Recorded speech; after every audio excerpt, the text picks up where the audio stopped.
नमस्कार दोस्तों। तो यूएस और ईरान के बीच में अभी जो पूरा एक समस्या रुकी है वो दोबारा से शुरू हो सकती है, बिकॉज यहाँ पर ईरान के फॉरेन मिनिस्टर के ऊपर ट्रंप को बहुत गुस्सा आ चुका है। हुआ क्या है कि ईरान के फॉरेन मिनिस्टर ने साफ इस बात को कह दिया एक फॉक्स न्यूज़ के इंटरव्यू में अपने कि ईरान जो है वो अपने न्यूक्लियर प्रोग्राम को कभी नहीं छोड़ेगा, वो अपने यूरेनियम एनरिचमेंट को कभी नहीं छोड़ेगा। नुकसान ज़रूर हुआ है लेकिन विल बाउंस बैक और हम दोबारा से अपने प्रोग्राम को शुरू कर रहे हैं। हमारी पूरी एटॉमिक एनर्जी एजेंसी जो टीम है एटॉमिक एनर्जी की, साइंटिस्ट जो हैं वो लगे हुए हैं और वो अभी असेसमेंट कर रहे हैं कि कैसे क्या क्या नुकसान। अब ये सुनते ही जो है डोनाल्ड ट्रंप का गुस्सा, आपको पता ही है, वो एकदम से ही वो गुस्से में आ जाते हैं और उसके बाद कुछ ना कुछ स्टेटमेंट्स वो ज़रूर पास कर देते हैं। तो वैसा ही स्टेटमेंट ट्रंप ने पास किया। उन्होंने कहा कि हम दोबारा से ईरान के ऊपर स्ट्राइक करेंगे अगर ज़रूरी पड़ा तो। अब ये सब को लेकर के वापस से वही सारी बातें शुरू हो चुकी हैं। डिटेल में समझते हैं क्या बोला गया, कब बोला गया। और ट्रंप ने यहाँ पर ज़बरदस्त क्रिटिसिज्म किया है मेन स्ट्रीम मीडियाज़ का। मेन स्ट्रीम मीडियाज़ को भर भर के सुनाया है डोनाल्ड ट्रंप ने यहाँ पर, और उनका गुस्सा साफ CNN की तरफ दिख रहा है, जो आपको इस पूरे आर्टिकल में मिलेगा। वीडियो में आगे जाने से पहले एक छोटी सी अनाउंसमेंट अनअकैडमी टीम की तरफ से कि अगर आप यूपीएससी CSE 2025, 26 और 27 की प्रिपरेशन कर रहे हैं तो अनअकैडमी ने आपके लिए फाउंडेशन बैच लॉन्च किया है। 22,999 के प्राइस पर ये बैच लॉन्च किया गया है। प्लस इसमें 6 मंथ्स का आपको फ्री एक्सटेंशन भी मिलेगा। कंप्लीट सिलेबस कवरेज होगा यहाँ पर। GS, CSAT, टेस्ट सीरीज सब कुछ कवर किया जाएगा। मेंस की टेस्ट सीरीज़ का इवैल्यूएशन होगा, डेडिकेटेड डाउट सॉल्विंग सेशंस होंगे और 1-to-1 मेंटोरशिप सेशन भी आपको इसमें मिल जाएंगे। अनअकैडमी की टॉप फैकल्टी जैसे मृणाल सर, प्रतीक सर, सुदर्शन सर जैसी फैकल्टीज़ यहाँ पर आपको पढ़ा रहे होंगे। अब आते हैं अपने टॉपिक के ऊपर वापस। तो हुआ क्या कि जो फॉरेन मिनिस्टर हैं ईरान के, उनका एक स्टेटमेंट आया और उस स्टेटमेंट में कल उन्होंने स्टेटमेंट दिया जुलाई 21 को, और उस स्टेटमेंट में उन्होंने कहा कि हम अपने यूरेनियम एनरिचमेंट प्रोग्राम को कभी भी गिव अप नहीं कर सकते। हमें नुकसान ज़रूर हुआ है लेकिन हम उसको गिव अप नहीं कर सकते। और हमारा जो यूरेनियम एनरिचमेंट प्रोग्राम था उसको काफ़ी सीवियर डैमेज हुआ है जो US और इजराइल की एयर स्ट्राइक हुई उसमें। अब देखिए एयर स्ट्राइक के बाद हुआ क्या था कि बहुत सारी एजेंसीज़ ने, मेन मीडिया आउटलेट्स ने, बहुत सारे लोगों ने ये बात कही थी कि ईरान का जो यूरेनियम एनरिचमेंट प्रोग्राम है वो पूरी तरीके से ख़त्म नहीं हुआ है, उसको बहुत कम नुकसान हुआ है। 20%, 25%, 30% तो मैक्सिमम था जिन लोग नुकसान बता रहे थे, क्योंकि ईरान को पहले से ही सारी इंटेल थी और ईरान ने सारा अपना यूरेनियम जो है उसको सेव कर लिया था, वो साइट्स को सेव कर लिया था। दुनिया भर की ऐसे बातें आई थी सामने, लेकिन उस चीज़ को मानते हुए, लेकिन ये देखिए एक बहुत बड़ा एक टेक्निक भी हो सकती है, ये चाल भी हो सकती है ईरान की, ये बता करके कि हमें बहुत डैमेज हुआ है, हम तो बिल्कुल बर्बाद हो गए, और अंदर ही अंदर पूरा प्रोग्राम चल भी रहा हो। ऐसा भी हो सकता है, इसको भी आप मान सकते हैं। लेकिन फिर भी उनके फॉरेन मिनिस्टर ने मीडिया पर आकर के इस बात को माना कि हमें एक बहुत सिग्निफिकेंट डैमेज हुआ है, और ये जो डैमेज है, ये फॉक्स न्यूज़ का इंटरव्यू वो दे रहे थे, वहाँ पर कहा कि न्यूक्लियर फैसिलिटीज़ को काफ़ी डैमेज है, वो बहुत सीरियस डैमेज है। और उसके बाद ट्रंप का इसके ऊपर रिस्पांस आता है। ट्रंप का रिस्पांस आता है सीधा CNN को बिल्कुल सेंटर स्टेज पर रख करके कि मतलब ये वही CNN है ना जिसने बोला था कि कोई डैमेज नहीं हुआ ईरान को, और ईरान का यूरेनियम एनरिचमेंट प्रोग्राम एकदम सही सलामत है। ऐसे CNN को ये समझना चाहिए कि हम क्या कर सकते हैं। और फिर ट्रंप ने बोला फॉरेन मिनिस्टर के ऊपर कि अगर ये दोबारा शुरू करेंगे तो हम इनके ऊपर दोबारा अटैक करेंगे और इनको पूरा बर्बाद कर देंगे। इस तरीके से ट्रंप का पूरा वो रिस्पांस जो है वो घंटे भर के अंदर ही आ गया था। अब ट्रंप ने यहाँ पर CNN, 2 न्यूज़ एजेंसीज हैं, CNN को और MSN को काफ़ी ज़्यादा यहाँ पर खरी खोटी सुनाई है। बिकॉज इन्होंने क्या किया था, एक आर्टिकल छापा था और इस आर्टिकल में इन्होंने कहा था कि ईरान की जो यूरेनियम एनरिचमेंट फैसिलिटी उसको सिर्फ 20% का नुकसान हुआ है, बाकी वो एकदम सेफ़ है, और ट्रंप का जो अटैक है वो पूरी तरीके से फेल हो गया। और ऐसे ऐसे करके उन्होंने पूरी एक रिपोर्ट छापी थी, और एक रिपोर्ट नहीं, ऐसे मल्टीपल रिपोर्ट्स छापी गई हैं।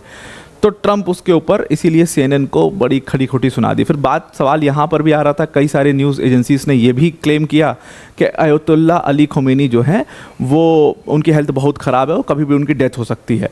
इस बात को क्लियर करते हुए ईरान के फॉरेन मिनिस्टर ने फॉक्स न्यूज़ के इंटरव्यू पे कहा कि भाई अयतुल्ला अली खोमेनी बिल्कुल गुड हेल्थ में, उनको कोई दिक्कत नहीं है, और हम US से दोबारा बातचीत शुरू करेंगे, लेकिन ये डायरेक्ट बातचीत नहीं हो सकती। अभी फ़िलहाल के लिए तो ये डायरेक्ट बातचीत नहीं हो सकती, लेकिन हम बातचीत करने के लिए तैयार हैं, बातचीत करने में कोई दिक्कत नहीं है।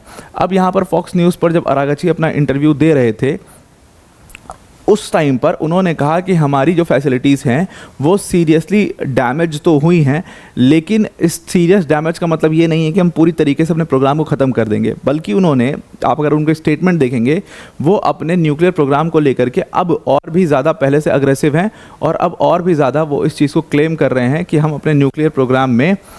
अब वीडियो को एंड करने से पहले एक और बड़ी अनाउंसमेंट है। ये जो दिया हुआ QR कोड है, इसको स्कैन कर सकते हैं आप, और वर्ल्ड अफेयर्स का जो ऑफिशियल टेलीग्राम चैनल है उस पर पहुंच सकते हैं, जहां पर आपको डेली क्विजेस मिलेंगे, डेली अपडेट्स मिलेंगे, वीडियो से रिलेटेड सारी जानकारी वहां पर आपको दी जाएगी।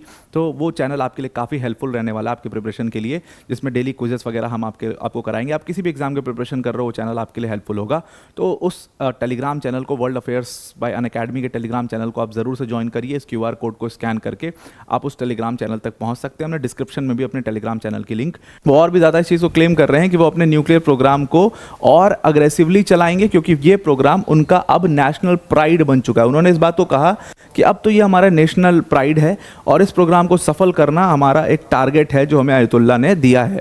दूसरी चीज़ यहाँ पर है, ये प्रोग्राम हमारे साइंटिस्ट का है, इसको हम ही रन करेंगे और इससे दूसरों का कोई लेना देना नहीं है।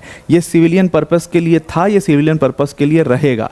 और अभी हमारी जो एटॉमिक एनर्जी की टीम है, ऑर्गेनाइजेशन की टीम है, वो पूरा इसका असेसमेंट कर रही है कि ये नुकसान एक्चुअल में कितना हुआ है। अब उनके इस स्टेटमेंट से इस बात का साफ है, ट्रंप तो अपनी पीठ थपथपा ले रहे हैं कि भाई सीरियसली डैमेज हो गया, ये हम जीत गए, यूरेका यूरेका। लेकिन यहाँ पर जो ईरान का अगर आप मंशा देखोगे, वो साफ़ है यहाँ पर कि अपने न्यूक्लियर प्रोग्राम को वो जारी रखना चाहता है। और ये ट्रंप जो हैं वो बड़े खुश हो रहे हैं, लेकिन इजराइल के लिए बिल्कुल खुशी की बात नहीं है। इजराइल इस चीज़ को पूरी तरीके से नोटिस कर रहा होगा कि ये अपने प्रोग्राम को रोक नहीं रहे हैं। ट्रंप ने रिएक्ट किया, हालांकि 2 जगह ट्रंप ने रिएक्ट किया, ट्रुथ सोशल पर और भी जगह पर रिएक्ट किया, लेकिन ट्रुथ सोशल पर उन्होंने थोड़ा सा उसको टोन डाउन कर दिया, अपने रिएक्शन को टोन डाउन करके उन्होंने ज़्यादा ईरान को तो नहीं बोला, लेकिन उन्होंने यहाँ पर जिसको सबसे ज़्यादा बोला है वो है मेन मीडिया आउटलेट्स। तो ईरान को तो उन्होंने सिर्फ इतना बोला है कि देखो, मैंने आपको बोला ही था, सबको बोला ही था कि भाई हमने जो अटैक किया ईरान के ऊपर वो काफ़ी सीरियस डैमेज था, और अगर हमें दोबारा ज़रूरत पड़ी तो हम दोबारा ईरान के ऊपर अटैक करेंगे। ये तो बोल के वो चुप हो गए, लेकिन उन्होंने मीडिया आउटलेट्स को बोला, CNN और MSNBC को, कि ये लोग फेक न्यूज़ फैलाते हैं और इनको कुछ नहीं पता होता। इनका एक फ़ोनी रिपोर्टर है जो वहाँ से बताता है, फ़ोन करके बताता है कि ये हो गया वो हो गया, और ये उसको बिलीव करते हैं और उसके ऊपर एक रिपोर्ट छाप देते हैं। अपने आप से ये नंबर्स बनाते हैं और एक रिपोर्ट छाप देते हैं और लोगों को लगता है कि यही सत्य है जो ये लोग बता रहे हैं, पर ये सत्य नहीं है।